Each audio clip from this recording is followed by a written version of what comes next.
Merci. La parole est à Monsieur Pascal Popelin.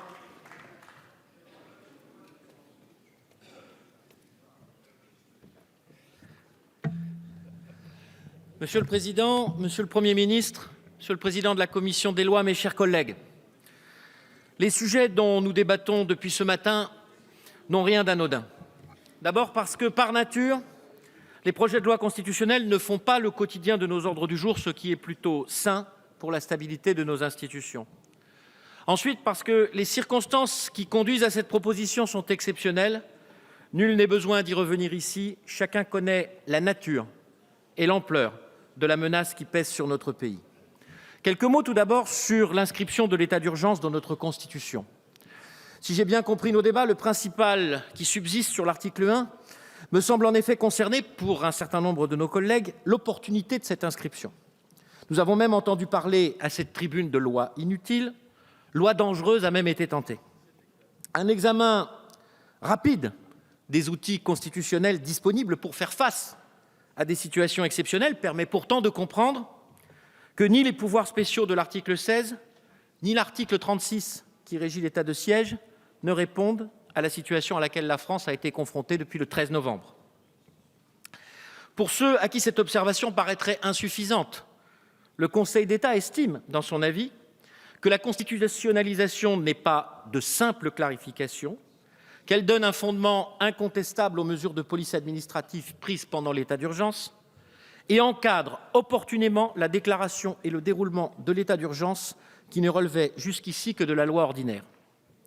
Ainsi, ceux qui sont pleinement convaincus de l'utilité du recours à l'état d'urgence devraient-ils tous se réjouir que sa constitutionnalisation garantisse la solidité juridique de ces outils? Et ceux qui regardent cet état avec défiance devrait, dans un même élan, se féliciter que son inscription dans la loi fondamentale pérennise des garanties nouvelles de respect des principes fondamentaux de notre droit, y compris celles que nous avons ajoutées en matière de contrôle juridictionnel et parlementaire la semaine dernière dans le consensus des délibérations de la commission des lois et que nous pouvons affiner encore. S'agissant de la déchéance de la nationalité, je voudrais m'adresser à nos collègues de l'opposition pour leur rappeler tout de même que cette idée est bien davantage la leur que la nôtre. Je conserve en mémoire le débat que nous avons eu ici, le 4 décembre 2014, lors de l'examen de la proposition de loi présentée par le groupe qui s'appelait alors l'UMP, à l'initiative de notre collègue Meunier. J'avais alors objecté que ce texte me semblait de constitutionnalité douteuse, ce que n'a pas démenti le Conseil d'État. N'oublions pas non plus que si cette mesure a été retenue par le Président de la République, c'est à la demande expresse de son prédécesseur. Et ce qui a animé le chef de l'État en l'espèce, c'est le souci du rassemblement et de l'unité, dans des circonstances qui l'exigeaient hautement et qui continuent de l'exiger. Disons les choses clairement.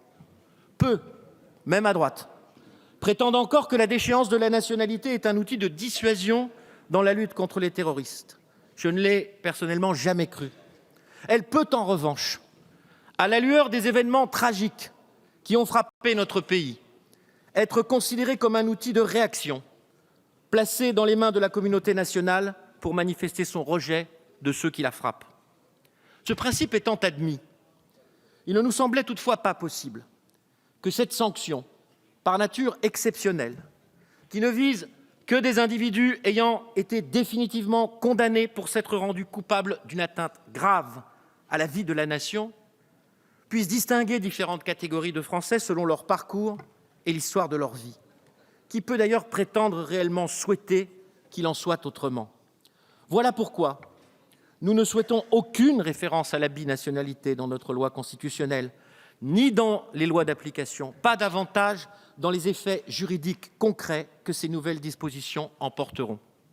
Sur ce sujet, qui n'est pas une anecdote du point de vue des principes, les solutions qui sont sur la table aujourd'hui, qu'il s'agisse de la réécriture de l'article 2 proposé par le gouvernement et que la commission des lois a massivement adopté jeudi dernier, ou des intentions du gouvernement sur le projet de loi d'application telles qu'elles ont été exprimées lors du Conseil des ministres d'avant-hier, sont de nature à rassembler toutes celles et tous ceux sur tous les bancs de cet hémicycle, qui voudront bien se dépouiller un instant de toute posture de calcul, oublier un temps les positionnements tactiques qui sont parfois le sel de notre démocratie dans son quotidien, pour se positionner à la hauteur des exigences du moment, au niveau des attentes de nos compatriotes.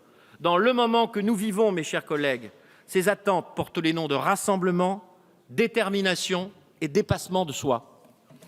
Merci, Monsieur Poplin.